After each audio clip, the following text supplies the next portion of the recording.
जया एकादशी व्रत कथा के बारे में। तो बिना देर किए चलिए वीडियो को स्टार्ट करते हैं। धर्मराज युधिष्ठिर बोले, हे भगवान, आपने माह के कृष्ण पक्ष की सटला एकादशी का अत्यंत सुंदर वर्णन किया।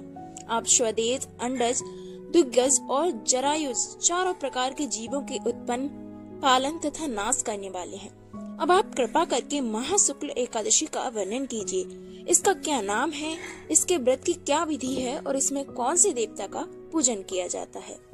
तब भगवान श्री कृष्ण कहने लगे कि हे राजन, इस एकादशी का नाम जया एकादशी है। इसका व्रत करने से मनुष्य ब्रह्म हत्या इत्यादि पापों से छूटकर मोक्ष को प्राप्त होता है तथा इसके प्रभाव से भूत, पिशाच आदि योनियों से भी मुक्त हो जाता है। इस व्रत को विधि पूर्वक करना चाहिए। अब मैं तुमसे पद्म पुराण में वर्णित इसकी महिमा की एक कथा सुनाता हूँ। देवराज इंद्र स्वर्ग में राज करते थे और अन्य सब देवगण सुख पूर्वक स्वर्ग में रहते थे। एक समय इंद्र अपनी इच्छा अनुसार नंदन वन में अप्सराओं के साथ विहार कर रहे थे और गंधर्व गान कर रहे थे। उन गंधर्वों में प्रसिद्ध पुष्पदंत और उसकी कन्या पुष्पवती और चित्रसेन तथा उसकी स्त्री मालिनी भी उपस्थित थे।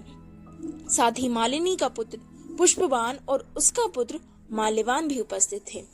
पुष्पवती कन्या माल्यवान को देखकर उस पर मोहित हो गई। हे राजन, वह पुष्पवती का अत्यंत सुंदर थी।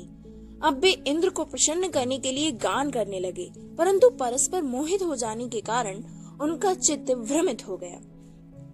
इनके ठीक प्रकार ना गाने तथा स्वर ताल ठीक नहीं होने से इंद्र इनके प्रेम को समझ गया और उन्होंने इसमें अपना अपमान समझकर उनको श्राप दे दिया। इंद्र ने कहा, हे मूर्खों, तुमने मेरी आज्ञा का उल्लंघन किया है, इसलिए तुम्हारा धिक्कार है। अब तुम दोनों स्त्री पुरुष के रूप में मृत्यु लोक में जाकर पिशाच रूप धारण करो और अपने कर्मों का फल भोगो। इंद्र का ऐसा श्राप सुनकर वे अत्यंत दुखी हुए और हिमालय पर्वत पर दुख पूर्वक अपना जीवन व्यतीत करने लगे। उन्हें गंध, रस तथा स्पर्श आदि का कुछ भी ज्ञान नहीं था। वहाँ उनको महान दुख मिल रहे थे। उन्हें एक क्षण के लिए भी निद्रा नहीं आती थी। उस जगह अत्यंत शीत था, जिससे उनके रोंगटे खड़े रहते और मारे शीत के दांत बजते रहते। एक दिन पिशाच ने अपनी स्त्री से कहा कि पिछले जन्म में हमने ऐसे कौन से पाप किए हैं जिससे हमको ये दुखदायी पिशाच योनि प्राप्त हुई। इस पिशाच योनि से तो नर्क के दुख सहना ही उत्तम है। अतः हमें अब किसी भी प्रकार का पाप नहीं करना चाहिए। इस प्रकार विचार करते हुए वे अपने दिन व्यतीत कर रहे थे। दैव योग से तभी महामास के शुक्ल पक्ष की जय नामक एकादशी आई। उस दिन उन्होंने कुछ भी भोजन नहीं किया और ना कोई पाप कर्म ही किया। केवल फल फूल खाकर ही दिन व्यतीत किया और सायंकाल के समय महान दुख से पीपल के वृक्ष के नीचे बैठ गए। उस समय सूर्य भगवान अस्त हो रहे थे। उस रात को अत्यंत ठंड थी। इस कारण वे दोनों शीत के मारे अति दुखित होकर मृतक के समान आपस में चिपटे हुए पड़े रहे। उस रात्रि को उनको निद्रा भी नहीं आई। हे राजन, जया एकादशी के उपवास और रात्रि के जागरण से दूसरे दिन प्रातः होते ही उनकी पिशाच योनि छूट गई। अत्यंत सुंदर गंधर्व और अप्सरा की देह धारण कर सुंदर वस्त्राभूषणों से अलंकृत होकर उन्होंने स्वर्गलोक को प्रस्थान किया। उस समय आकाश में देवता उनकी स्तुति करते हुए पुष्प वर्षा करने लगे। स्वर्गलोक में जाकर उन दोनों ने देवराज इंद्र को प्रणाम किया। इंद्र इनको पहले रूप में देखकर अत्यंत आश्चर्यचकित हुआ और पूछने लगा कि तुमने अपनी पिशाच योनि से किस तरह छुटकारा पाया, सो सब बतलाओ।